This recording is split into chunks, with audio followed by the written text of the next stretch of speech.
July 20th, 1944, Normandy, France. The air in Normandy doesn't smell like summer. It doesn't smell like victory. It smells of wet earth, unburied dead, and stale cordite. It is a suffocating, heavy smell that clings to the uniforms of the men stuck here, a scent that no amount of rain can wash away. And it has been raining for weeks. On the map, the Allied beachhead looks solid, a thick blue line pressing against the German gray. The newspapers in New York and London print maps showing a steady, inevitable advance. But down here, on the ground, the reality is a prison. We are trapped in the bocage, the Norman hedgerows. And if you haven't seen them, if you haven't tried to fight through them, you can't understand them. These aren't polite garden hedges found in the English countryside. They are ancient, tangled walls of root, rock, and earth, built by Roman farmers 2,000 years ago to mark property lines. They are 6 feet high, 4 feet thick, and dense enough to stop a tank shell. They are overgrown with brambles and vines that act like barbed wire. Every field is a fortress. Every corner is a blind spot. Every sunken road is a pre-made trench for the enemy. The German defenders, the Fallschirmjäger paratroopers, and the SS Panzer divisions have turned this terrain into a killing ground. They dig their tanks into the earth behind the hedges, leaving only the barrel visible. They set up machine gun nests that crossfire into the open pastures. An American infantry squad advances into a field. It's quiet. The birds are singing. The sun breaks through the clouds. Then, a single distinct crack of a sniper rifle. Then, the ripping sound of an MG-42 machine gun firing 1,200 rounds a minute. Mortars fall from an unseen angle, walking their fire across the grass. The men hit the dirt, but there is nowhere to hide. They retreat, dragging their wounded. They try again tomorrow. They try again the day after. Progress is measured in yards, not miles. We are trading lives for geography, and the exchange rate is terrible. 300 men lost to take one field, 500 men lost to take a crossroads, 1,000 men to take a village that is nothing but rubble. General Omar Bradley, the commander of the U.S. First Army, sits in his field trailer. He is known as the GI's General, calm, methodical, a man of logistics and numbers. He wears wire-rimmed glasses and looks more like a school teacher than a conqueror. But right now his face is gray with fatigue. He stares at the casualty reports. The stacks of paper are growing taller. Bradley knows the math isn't working. The Allies are stuck in a meat grinder, and the handle is turning slowly. If this continues, the invasion will bleed out before it even reaches Paris. Meanwhile, at SHAEF headquarters in Portsmouth, the tension is vibrating through the walls. General Dwight D. Eisenhower, the Supreme Allied Commander, is pacing. He smokes 4 packs of cigarettes a day, lighting the next one with the embers of the last. His hands shake slightly when he pours coffee. The pressure is crushing. Washington is asking why we haven't taken Paris. London is asking why we're still fighting in orchards. The press is calling it a stalemate. Another World War I, they whisper in the editorial pages. Trench warfare returned. Eisenhower knows he needs a change. He needs a breaker. He needs violence. He needs movement. And in a small requisitioned house nearby, the most dangerous weapon in the Allied arsenal sits unemployed. George S. Patton. He is in exile. Sidelined for political gaffes, for slapping a soldier in a hospital in Sicily, for saying the wrong things to the press. He watches the war from the sidelines, pacing his room like a caged tiger. He writes in his diary, "I am destined to achieve some great thing, but I am rotting here." Eisenhower reads the reports from the front. The deadlock cannot hold. He needs someone who doesn't care about casualties, who doesn't care about politics, who only cares about speed. He needs a commander who views war not as a math problem, but as a force of nature. He picks up the phone. Activate the Third Army. July 25th, Operation Cobra. The plan to break out is simple and terrifying. We aren't going to fight through the hedgerows anymore. We are going to erase them. The strategy relies on a new invention, the Rhino tank. Sergeant Curtis Cullen, a kid from New Jersey, figured out that if you weld scrap metal from German beach obstacles onto the front of a Sherman tank, it creates a set of tusks. These tusks don't climb the hedge. They cut through it, plowing the earth and burying the German defenders alive. But before the tanks go, the Air Force must clear the path. At 0930 hours, the sky turns black, not with clouds, but with planes.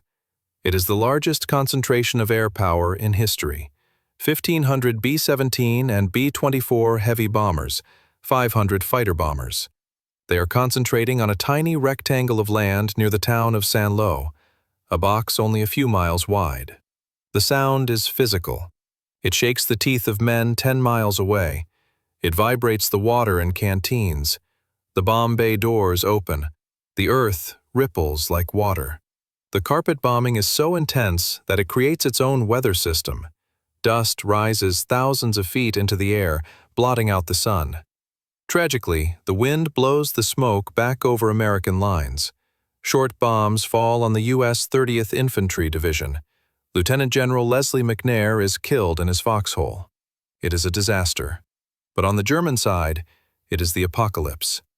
The brilliant German Panzerlehr Division, an elite armored unit that has held the line for weeks, simply ceases to exist. They are not defeated, they are vaporized. 60-ton Tiger tanks are flipped upside down like toys. Bunkers are turned into tombs. The roads are gone. The hedges are gone. The landscape looks like the surface of the moon. General Fritz Bayerlein, the German commander, crawls out of a dugout hours later. He is deafened, covered in dust, shaking uncontrollably. He looks around and sees nothing but craters. It was hell, he later says. My men went mad. The ground itself was attacking us. In the smoke and the dust, engines roar to life. Not just a few, thousands. First Army pushes through the gap. They struggle, they fight, they widen the hole. The German line is snapped.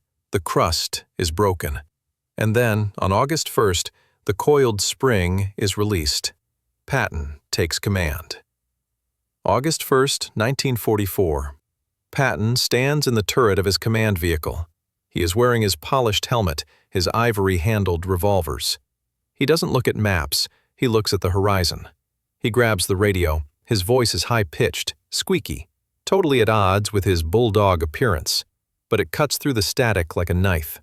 Forget this goddamn hedgerow fighting, he barks. That's for the infantry. We are going to move. We are going to drive until the engines melt. The orders go down the line to the tank commanders. Disregard flank security. Disregard supply schedules. If you see a German, shoot him. If you don't, keep driving. Do not stop to dig in. Do not stop to sleep. The Third Army lurches forward. It is a clumsy beast at first, shaking off the rust, but within hours, it finds its rhythm. The tanks fan out. The infantry climbs onto the backs of the Shermans. They aren't taking ground anymore. They are devouring it. German 7th Army Headquarters. The cellar. The bunker is cold, damp, and smells of stale tobacco and fear. Field Marshal Gunther von Kluge stands over a large map table. He is a classic Prussian officer, monocle, stiff collar, rigid adherence to doctrine. He is a man who believes in order, in lines of supply, in the rules of war. But the map in front of him is a lie.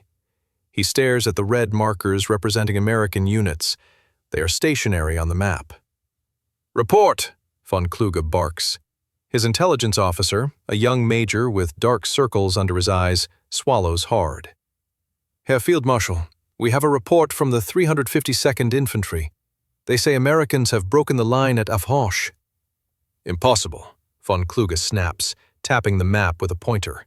"We have the 77th Division there. They are holding. I spoke to the commander yesterday." "The 77th is gone, sir." Von Kluge freezes. "Gone? Where did they go? Did they retreat?" "We don't know. We can't raise them on the radio. They have simply vanished." This is the birth of the Ghost Army. Patton is moving faster than German communications can track him. The German command cycle, observe, report, decide, order, takes 24 hours. Patton is moving 30 miles in that time. A German patrol reports American tanks at Poltabor. By the time the runner reaches a radio, and the radio reaches von Kluge, and the artillery is aimed, the tanks are 20 miles past Poltabor. The German artillery fires coordinates, but they are shelling empty roads. They are setting up roadblocks for an enemy that is already behind them. August 2nd. The bottleneck at Avranches. There is only one road out of Normandy and into the open country of Brittany. It runs through the town of Avranches and over a single bridge. If the Germans blow it, Patton is stuck. If they bomb it, the advance halts. The traffic is horrific. It is a scene of organized chaos. Thousands of trucks, tanks, jeeps, and ambulances are funneling into a single lane. The engines are overheating. The drivers are shouting. Patton drives to the bridge personally. He leaps out of his jeep. Dust coats his immaculate uniform. He stands in the middle of the intersection, right in the kill zone, directing traffic like a maddened policeman. He screams at truck drivers. He waves tanks forward with his riding crop. He threatens to shoot an officer who is arguing about right-of-way. "Keep moving. If you stop, you die. Move! I want 2 lanes on this bridge. I don't care if you scrape the paint. Move!" In 72 hours, he pushes 2 entire armored divisions and 3 infantry divisions, over 100,000 men, through a gap meant for a single regiment.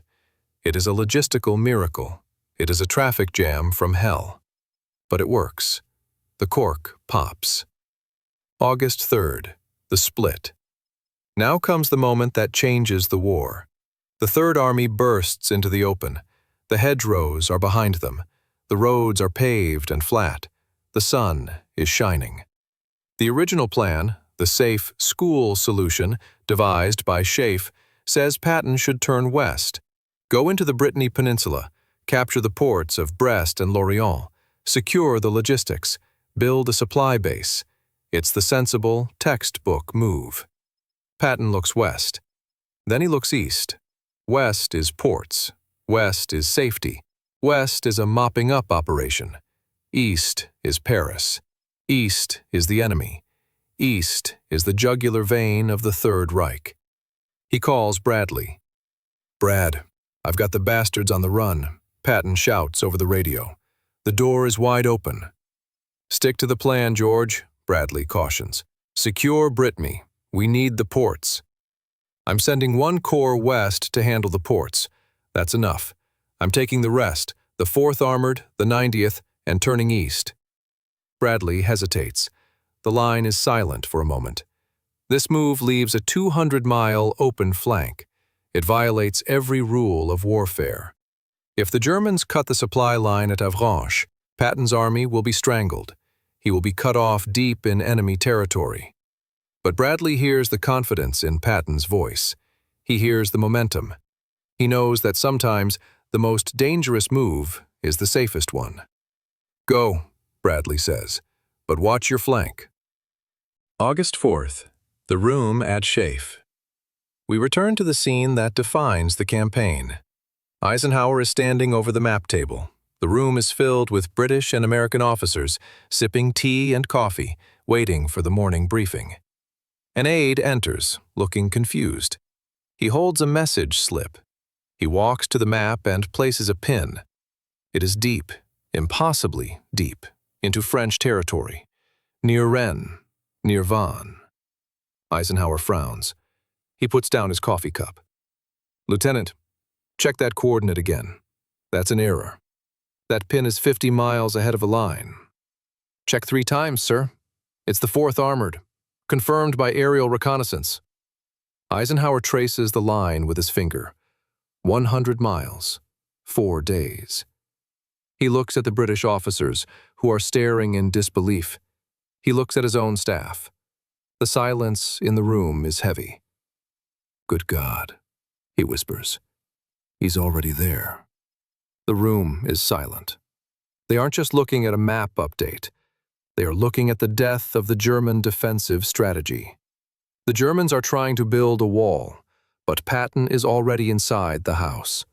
He is behind their lines, severing their communications, burning their supplies. Inside the tank. Cut to the perspective of a tank commander, Sergeant Joe Sadowski, 4th Armored Division. They haven't slept in 3 days. They are eating K rations with one hand, traversing the turret with the other. The inside of the Sherman tank smells of sweat, oil, fear, and unwashed bodies. They pass French villages at 30 miles per hour. The cobblestones spark under their treads. The civilians don't wave flags. They stare in shock. They didn't know the Americans were coming because the Germans hadn't retreated yet. An old man drops his baguette. A woman pulls her laundry from the line. They are driving past retreating German trucks. For a moment, both sides are so surprised they forget to shoot. A German truck driver looks at the American tank next to him, his jaw dropping. Then, chaos. Sadowski yells to his driver, "Don't stop, just run them off the road." The Sherman tank slams into a German Kubelwagen, crushing it against a stone wall. The machine gunner opens fire on a truckload of infantry. They don't stop to check the damage. They don't stop to take prisoners. "Keep moving," Sadowski yells. "Next town! Next town!" Speed is their armor. Speed is their weapon. They are ghosts, appearing where they shouldn't be, vanishing before the enemy can react. And for the first time in the war, the Germans are the ones who are afraid. The Wolf's Lair, Rastenburg, East Prussia. Adolf Hitler is looking at the same map as Eisenhower, but he sees something different. In the cold concrete of his headquarters, far removed from the dust of France, he sees an opportunity. He traces the long, thin line of Patton's advance. The American arrow points east, but its neck, the supply line at Avranches, is only 20 miles wide. It is exposed. It is vulnerable. Hitler's eyes gleam. This is his specialty. The gambler's throw. "We strike here." He slams his fist on the town of Mortain. "We cut the Americans in half. We encircle Patton. We destroy the Third Army." His generals, von Kluge, Hauser, Eberbach, are horrified. They know their tanks are broken. They have no air cover. Their men are exhausted, sleeping in ditches, low on ammunition. "Mein Führer, we should retreat to the Seine," von Kluge begs. "We must save the army. If we attack, we risk everything." "No retreat," Hitler screams, his voice echoing off the bunker walls. "Operation Lüttich, attack. We will cut off their head, and they will wither on the vine." August 6th, midnight. The German panzers move. 4 armored divisions, scraped together from the wreckage of Normandy. The 2nd Panzer, the 116th, elements of the SS. They strike toward the sea. They hit the U.S. 30th Infantry Division at Mortain. It is a ferocious, desperate assault. The foggy night lights up with tracer fire. The ground shakes with artillery. The Americans are pushed back. The road to Avranches, Patton's lifeline, is threatened. If the Germans reach the sea, the Third Army is cut off. Third Army headquarters. An intelligence officer rushes to Patton's tent. The rain is drumming on the canvas. "General, Ultra intercepts confirm a massive German counterattack at Mortain. They're trying to cut us off. We need to halt the advance. We need to turn back and defend the flank." Patton is shaving. He doesn't stop. He scrapes the razor down his cheek, eyes fixed on the mirror. He rinses the blade. "Halt?" he asks, his voice dangerously quiet. "Yes, sir. To protect our rear. If they take Avranches, we have no fuel, no ammo." Patton wipes his face with a towel. He turns. His eyes are icy. "We will not halt.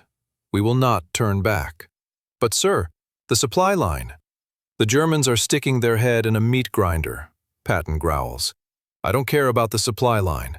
Let Bradley worry about Mortain. We are going to drive deeper. We are going to get behind them."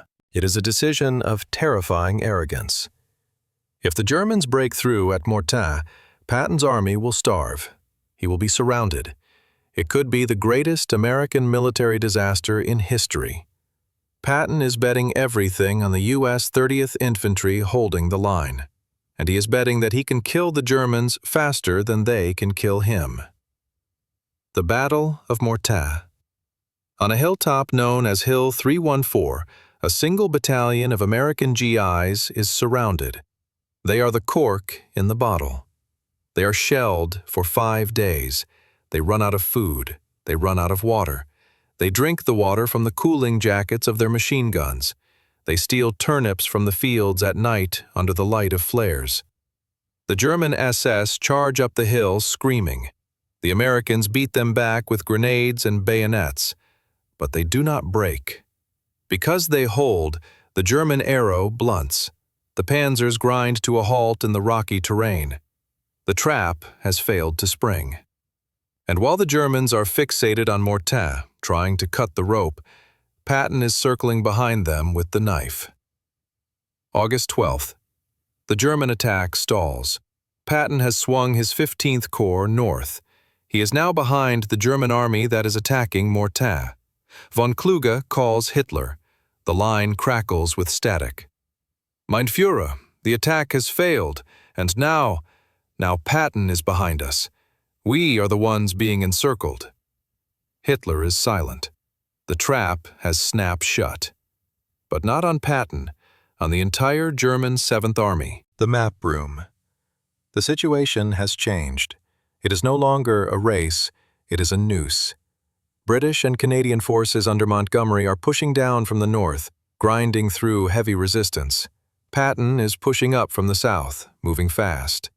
Between them lie 100,000 German soldiers, thousands of tanks, the heart of the Wehrmacht in the west. They are in a pocket, a bag. The mouth of the bag is the town of Falaise. If the Allies close the gap, the war in the West is effectively over. The German army will be annihilated. August 13th, Argentan. Patton's forces reach the town of Argentan. They are looking north. Through their binoculars, they can see the smoke of the Canadian artillery. The gap is only 15 miles wide. Patton grabs the phone to Bradley. He is practically vibrating with energy. Brad, let me go. I can drive north and meet Monty. We can close the bag. We can kill them all. Bradley is cautious. He is worried about friendly fire if the two armies collide head-on without coordination. He is worried about stepping on Montgomery's toes, as the boundary line was drawn by Eisenhower. Hold your position, George. Don't go past Argentan. Patton is apoplectic. He throws his helmet on the floor. Hold! We are handing them a getaway car. Let me keep going. That's an order, George. The gap. For 3 days, the gap stays open. Through that 15-mile corridor, the shattered remnants of the German army stream out. They abandon their tanks, their artillery, their loot. They run on foot, on horses, in stolen bicycles. It is a river of desperate men. Patton watches from his headquarters, fuming. He paces. He curses Montgomery. He curses the British. He curses the politics of coalition warfare. We are trading a quick victory for good manners, he spits. This war could be over right now. August 16th. Finally, the order comes.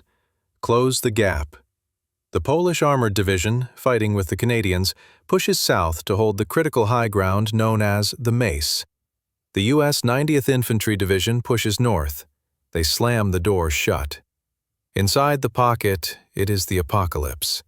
The roads are jammed. Vehicles are bumper to bumper, 3 lanes wide. Allied fighter bombers, Typhoons and Thunderbolts circle overhead like vultures. The pilots look down and see a target they have only dreamed of. They don't even have to aim. They just drop bombs into the mass of humanity. It is not a battle. It is a slaughter. German horses scream. Ammunition trucks explode, setting off chain reactions that incinerate entire columns. The roads become rivers of fire and twisted metal. August 20th. Eisenhower visits the field 2 days later. He walks through the corridor of death. The smell is unbearable, sweeter and more sickly than the smell of Normandy. The description in his memoirs is chilling. It was literally possible to walk for hundreds of yards at a time, stepping on nothing but dead and decaying flesh.